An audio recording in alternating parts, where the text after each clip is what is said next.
Assalamualaikum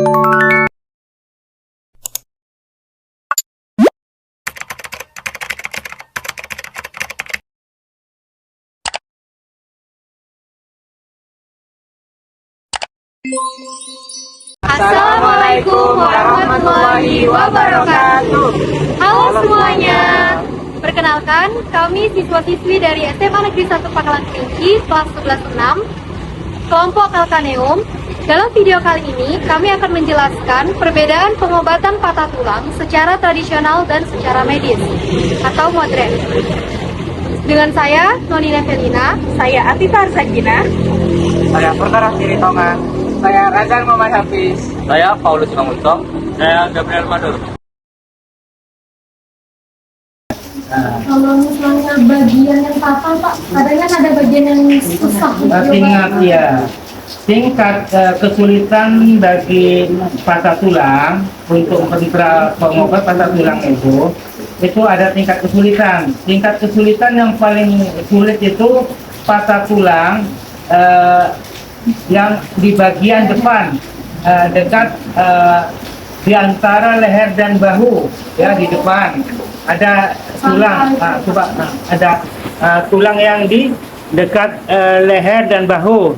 Itu tingkat kesulitan yang sangat sulit karena di situ tidak bisa dipasang pen, Tidak bisa dibalut. tidak bisa dibalut dan agak sangat sulit. Terus yang lebih tingkat kesulitan itu patah tulang lengan, ya, patah tulang lengan yang dekat persendian, ya, sangat pendek.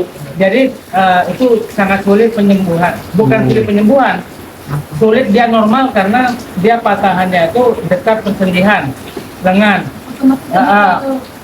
Sulit untuk mengepennya. Proses kan tadi Bapak bilang tadi ya, proses penyambungannya itu 21 hari. 21 penyambungannya. Nah, baru nanti masa tahap penyembuhannya itu harus, iya, 3 bulan itu udah penyempurnaan, sudah tinggal menunggu waktu aja. Kalau itu menggunakan metode tradisional seperti ini ya Pak? Itu dengan tusuk biasa aja untuk menghilangkan rasa ngilu aja, sambil mengajarkan cara gerak. Itu nanti dikasih obat-obat tertentu yang pantangannya atau ada makanan terkhusus gitu Pak?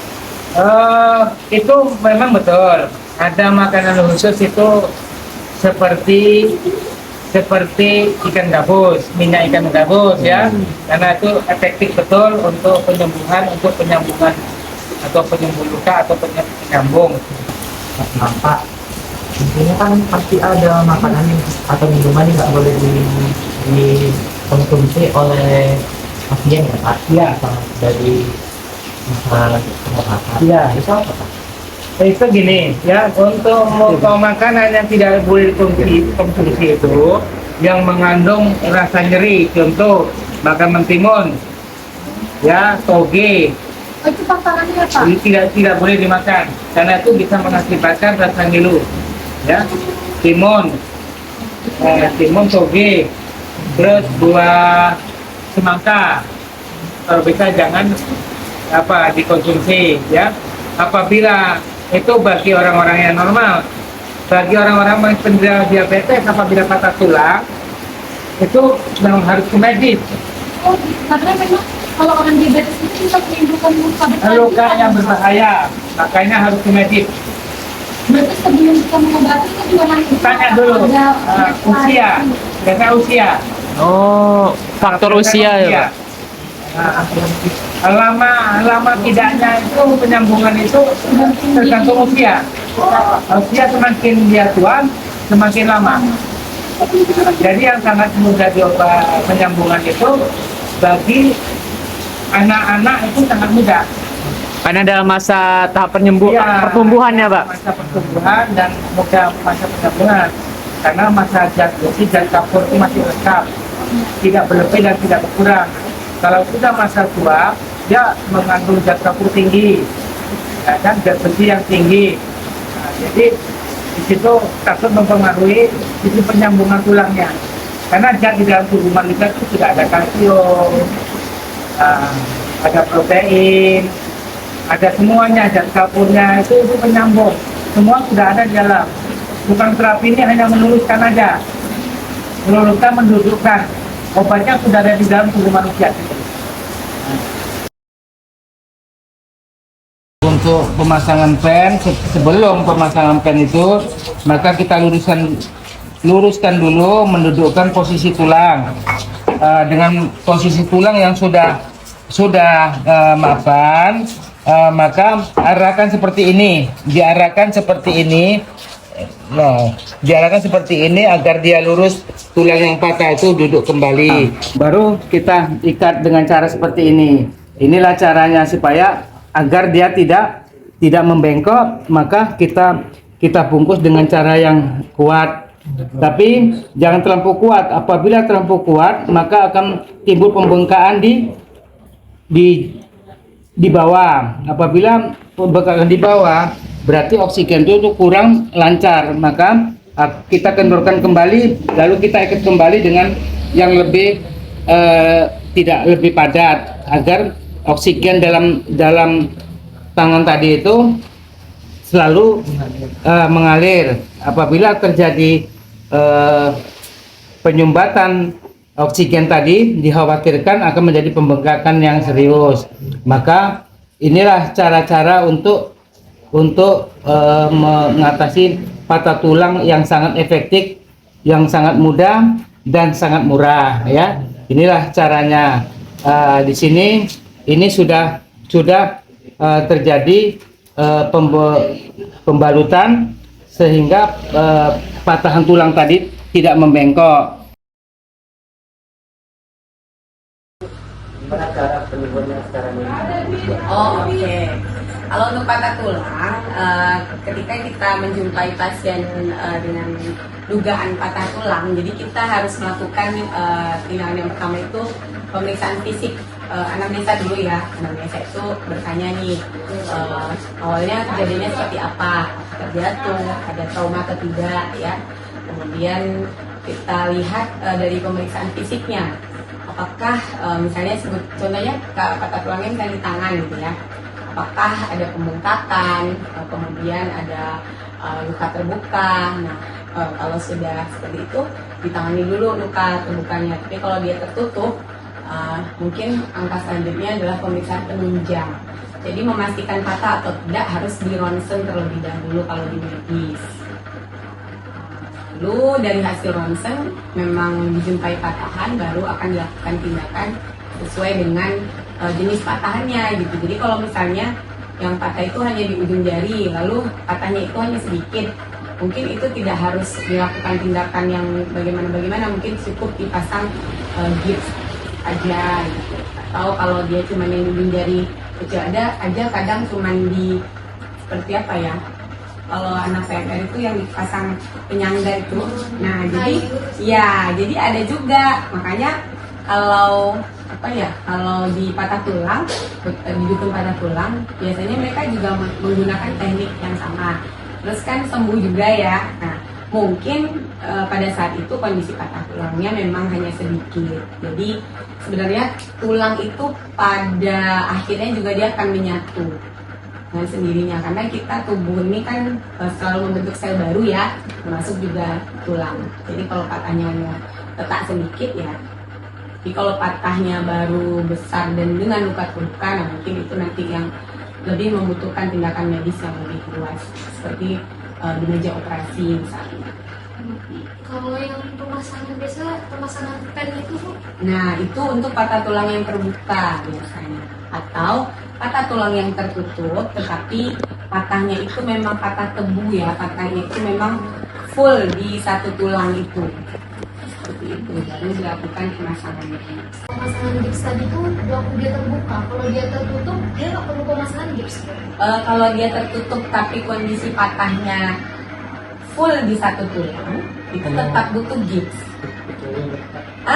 Kecuali cuma letak, baru dia bisa cuma di elastik perban saja. Jadi ada juga kan kalau kalian ngelihat misalnya orang patah tulang, kok nggak di gips ya, kok cuma dikasih perban doang ya gitu. Nah itu berdasarkan hasil ronsennya patahnya hanya retak sedikit gitu. Jadi nggak perlu digips. Jadi tidak semua patah tulang itu akan berakhir dengan digips. Kalau gips juga ada juga yang namanya pasang pen, pernah dengar? Nah, kalau pasang pen itu di dalamnya ada lagi ditambahkan kayak biar bisa menyatu gitu, besi tambahan. Itu pemasangan gipsnya tuh gimana? Kayak operasi biasa juga kan udah luka nih, berarti Iya. diperbesar juga lukanya itu kan? Makanya tadi tergantung patahnya ini jenisnya terbuka. Jadi patah tuh ada dua, ada patah tulang terbuka, ada patah tulang tertutup. Kalau pemikiran Dedek, patah tulang yang terbuka itu seperti apa? Artinya ada jaringan yang terbuka, ada luka robeknya, seperti itu. Itu resiko infeksinya lebih besar, makanya nanti tindakannya pasti akan lebih besar juga. Jadi harus dilakukan pencucian luka dulu di meja operasi, dan itu biasanya kalau dia patah tulang terbuka, tindakannya di meja operasi. Jadi kalau misalnya kan tadi ibu bilang kalau patah tulang itu ada yang terbuka, ada yang tertutup. Ini sama nggak menurut ibu tahapan pengobatan patah tulang terbuka sama tertutup? Tahapan pengobatan, kalau tahapan pengobatannya sedikit berbeda jelas, karena di patah tulang tertutup itu tidak memerlukan pemberian antibiotik. Biasanya antibiotik itu